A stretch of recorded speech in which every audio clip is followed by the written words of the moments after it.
पाकिस्तान के field marshal Asim Munir जो हैं उनका दौरा एक्सपेक्टेड है श्रीलंका का। बांग्लादेश के पायलट बहुत जल्द ही F-17 थंडर और J-10C उड़ाने में माहिर हो जाएंगे। इंडिया तो बहुत कुछ बड़ी देर से कर रहा है, एक ही एडवर्सरी है major, that is Pakistan. So why India has to procure so much for one country, which is Pakistan, although China is there? इससे पहले भी बताया था कि यहाँ पे बांग्लादेश, चाइना और पाकिस्तान की आपस में ऑलरेडी एक मुलाकात हो चुकी है चाइना के अंदर।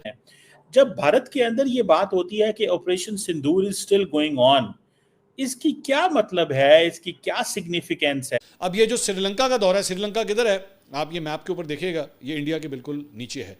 तो इंडिया को इस बारे में मुसीबत पड़ी है कि हमें जो है वो चारों तरफ से जो है वो हमारे अगेंस्ट फॉरेन पॉलिसी जो है ना हमारे, वो तो हमेशा से एग्रेसिव थे इस बात को। क्लैरिटी है उनके थॉट प्रोसेस में, उनकी गवर्नमेंट में क्लैरिटी है कि वो एक स्टैंड ले पाती है। जय हिंद दोस्तों, स्वागत है आपका आपके अपने इंडो पाक राइवलरी चैनल में। खबर आ रही है कि पाकिस्तान के फील्ड मार्शल आसिम मुनीर श्रीलंका दौरे पर जाने वाले हैं। मकसद श्रीलंका को भारत के खिलाफ करना है। भारत पहले ही 3 फ्रंट पाकिस्तान, चीन और बांग्लादेश से लड़ रहा है। दूसरी ओर तुर्की और अजरबैजान भी पाकिस्तान के साथ हैं और इस रीजन में मिलिट्री बेसिस बना रहे हैं। अब पाकिस्तान की नजर श्रीलंका को अपने साथ मिलाने की है। वहीं भारत का ऑपरेशन सिंदूर जारी है और 4 से अधिक फ्रंट पर लड़ने के लिए 1 लाख करोड़ रुपयों से अधिक के रक्षा सौदे कर रहा है।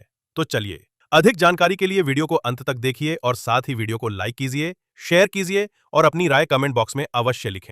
और हाँ, चैनल को सब्सक्राइब कीजिए। जो नया एक दौरा आने वाला है जिसकी वजह से इंडिया के अंदर मुसीबत पड़ी हुई है, ये पिछले 12 घंटे की डेवलपमेंट है। बेसिकली वियॉन न्यूज़ जो है वो इंडिया का ये एक चैनल है, उसने ये खबर दी है कि जनाब पाकिस्तान के फील्ड मार्शल आसिम मुनीर जो हैं उनका दौरा एक्सपेक्टेड है श्रीलंका का और एक्सपेक्ट किया जा रहा है कि शायद 21 जुलाई के आसपास या 21 जुलाई को जो है वो फील्ड मार्शल आसिम मुनीर जो हैं वो इस दौरे के ऊपर जाएंगे। अब और ये कहा जा रहा है कि जनाब ये it is a historic defence cooperation between the 2 countries और पाकिस्तान जो है वो श्रीलंका की जो लड़ाई है तमिल टाइगर्स के खिलाफ, उसमें श्रीलंका की मदद करने के लिए भी जो है वो कोऑपरेशन के लिए भी जो है वो फील्ड मार्शल आसिम मुनीर जो है वो ये दौरा कर रहे हैं। लेकिन मुसीबत किस बात की पड़ी हुई है, मैंने आपको इससे पहले भी बताया था कि यहाँ पे बांग्लादेश, चाइना और पाकिस्तान की आपस में ऑलरेडी एक मुलाकात हो चुकी है चाइना के अंदर। चाइना पहले ये कह रहा है कि हमें सार्क की जगह के ऊपर जो है वो एक और तंजीम लानी चाहिए जिसमें इंडिया शामिल ना हो और उसके इर्द गिर्द आसपास के जितने भी दीगर मुमालिक हैं वो उसके अंदर शामिल हों। कि पाकिस्तान, चाइना और बांग्लादेश का इत्तेहाद भारत की सलामती के लिए संगीन खतरा बन सकता है और भारतीय सेना के सरबराह को शायद ये मालूम नहीं कि पाक फ़ज़ाइयत और बांग्लादेश की एयरफोर्स को तरबियत भी दे रही है। बांग्लादेश के पायलट बहुत जल्द ही F-17 थंडर और J-10C उड़ाने में माहिर हो जाएंगे और इसके बाद भारतीय सेना के सरबराह को शायद ये भी मालूम नहीं कि इस इत्तेहाद में तुर्की और अजरबैजान भी शामिल हैं। भारतीय सेना के सरबराह को शायद ये भी इतला भी नहीं मिली कि पाकिस्तान और तुर्की अजरबैजान में मुश्तरका फौजी अड्डे बनाने का भी सोच रहे हैं। इंडिया तो बहुत कुछ बड़ी देर से कर रहा है, एक ही एडवर्सरी है major, that is Pakistan. So why India has to procure so much for one country, which is Pakistan, although China is there? Preparation केवल पाकिस्तान को लेकर हो रही है ऐसा नहीं है, प्राइमरीली प्रिपरेशन चाइना को लेकर हो रही है और इंडिया में ये फीलिंग हमेशा से रही है कि पाकिस्तान और China 2 front war situation create कर सकते हैं इंडिया के लिए। सो ये प्रैक्टिस में भी दिखा है हमें, पहले इसकी कुछ ट्रेलर्स दिखे थे इसके पहले वाली वॉर्स में। अब उस चीज का लेकर जो deputy chief lieutenant general Rahul Singh ने आर्मी के कहा कि कैसे चाइना डायरेक्टली सर्वेलेंस या फिर इनपुट्स प्रोवाइड कर रहा था पाकिस्तानी आर्म फोर्सेस को। सो प्रिपरेशन इतने बड़े अमाउंट के एक्विजिशन और प्रोक्योरमेंट को लेकर it is more to do with China. अब ये जो श्रीलंका का दौरा है, श्रीलंका किधर है आप ये मैप के ऊपर देखिएगा, ये इंडिया के बिल्कुल नीचे है।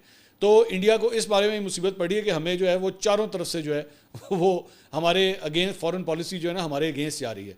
तो इसीलिए आसिम मुनीर साहब के इस दौरे को लेकर जो है वो इस वक्त इंडिया के अंदर एक बहुत बड़ी मुसीबत आई हुई है कि इजराइल का एक इत्तेहादी इंडिया जो है वो जनूबी एशिया में भी एक नई जंग छेड़ने के लिए तैयारियों में मसरूफ़ है। उसकी कोशिश ये है कि वो इजराइल की तरह अटैक करेगा और वो पाकिस्तान को सबक सिखाने में कामयाब हो जाएगा।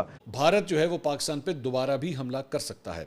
अब इसी से जुड़ी जो है वो एक और ख़बर भी है और वो ख़बर ये टाइम्स ऑफ इंडिया के ऊपर आई है। मैं साथ साथ इसका जो है तर्जुमा भी कर देता हूँ ताकि आपको इसकी ग्रेविटी का जो है वो थोड़ा आइडिया हो सके। इसकी सिर्फ हेडलाइन में ही लिखा हुआ है, spy planes, air defence system, sea mines, government set to clear over ₹1 lakh crore in upgrades amid ongoing operation Sindoor. अच्छा, amid ongoing Operation Sindoor, यानी वो जब भारत के अंदर ये बात होती है कि operation Sindoor is still going on, इसकी क्या मतलब है, इसकी क्या सिग्निफिकेंस है? कमर, जो वहां पर आवाम को लग रहा है वैसा ही कुछ यहाँ पर भी आवाम को आभास ही नहीं है, बल्कि एक आइडिया है, एक क्लैरिटी है। अगर आप देखें उसको स्ट्रेटेजिकली, तो स्ट्रेटेजिकली इंडियन गवर्नमेंट ने एक चीज कही थी while the operation was on, कि any act of terror will be considered as act of war in future. तो अगर कोई भी टेरर अटैक जो इंडियन गवर्नमेंट को लगेगा कि उसमें अक्रॉस द बॉर्डर कोई साइन है, या फिर कोई वहां से आया है, या फिर कोई वहां से सपोर्टेड है, फंडेड है, अगर इस तरह का कुछ साइन या स्ट्रिंग दिखेगा, तो फिर the government will go for the war. दूसरी चीज आप देखें कमर, तो उसकी तैयारी भी है। क्या ये केवल कह दिया गया है? क्या ये केवल फील हो रहा है? क्या ये आवाम के बीच में? क्या ये केवल मीडिया के बीच में? नो, ये केवल और कहने वाली बात नहीं है, ये उसमें उसको लेकर काम भी किया जा रहा है। I'll give you a couple of numbers to for the benefit of your viewers. अभी हफ्ते भर पहले 3 जुलाई को इंडियन गवर्नमेंट ने डिफेंस प्रोक्योरमेंट को लेकर 1,05,000 करोड़ रुपए के 10 प्रोजेक्ट्स, 1,05,000 करोड़ रुपए के 10 डिफेंस के अलग अलग प्रोजेक्ट्स को मंजूरी दी है। ये केवल बात नहीं हो रही है, उसको लेकर तैयारी भी हो रही है। इंडिया को ऑलरेडी $78 बिलियन का डिफेंस बजट है। थर्ड, इंडिया को कौन रोक सकता है? जो मर्जी खरीदें।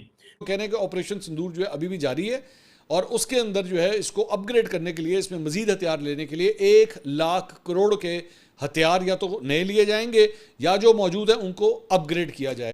फिर भी आपने कहा पॉलिटिकल स्टेटमेंट है, वेल प्रॉब्लम्स। आपने कहा, मोदी साहब ने कहा रोटी या गोली, नहीं, उन्होंने कहा गोली का जवाब गोले से दिया जाएगा। एग्जैक्ट स्टेटमेंट बनता है। और बाय द वे, आपने मोदी साहब को पॉलिटिकली या नॉन पॉलिटिकली पाकिस्तान के बारे में नॉन एग्रेसिव कब देखा? वो तो हमेशा से एग्रेसिव थे। इस बात को क्लैरिटी है उनके थॉट प्रोसेस में, उनकी गवर्नमेंट में क्लैरिटी है कि वो एक स्टैंड ले पाती है, अच्छा बुरा जो भी बात में आपको लगे पाकिस्तान में, लेकिन वो ले रही है और कंटिन्यू। अदरवाइज आप बताइए, उन्होंने ये बहुत दम रखता है कि ऑपरेशन सिंदूर बंद नहीं हुआ है, पॉज हुआ है, रुका है, ये चलता रहेगा। ये अपने आप में एग्रेसिव स्टेटमेंट है, मैं मानता हूं, बट इसमें पॉलिटिक्स कहां से आ गई? देखिए, वो पॉलिटिक्स करते हैं, बट वो पॉलिटिक्स पाकिस्तान से नहीं कर रहे। पाकिस्तान के साथ बड़ी निष्ठा से, बड़ी वफादारी से, बड़ी जिम्मेदारी से वो दुश्मनी निभा रहे हैं। पाकिस्तान अगर भारत के साथ टेररिज्म की दुश्मनी रखता है, और इस दुश्मनी का अगर जवाब वो दे रहे हैं, तो वो उसी लैंग्वेज में दे रहे हैं। मैं उनको क्रिटिसाइज नहीं कर रहा, मैं उन्हें अप्रिशिएट नहीं कर रहा, लेकिन आपकी स्टेटमेंट थी कि पॉलिटिकल है। As far as Modi is concerned, Modi साहब किसी भी पॉइंट ऑफ व्यू से पॉलिटिकल नहीं है when it comes to Pakistan, when it comes to foreigners.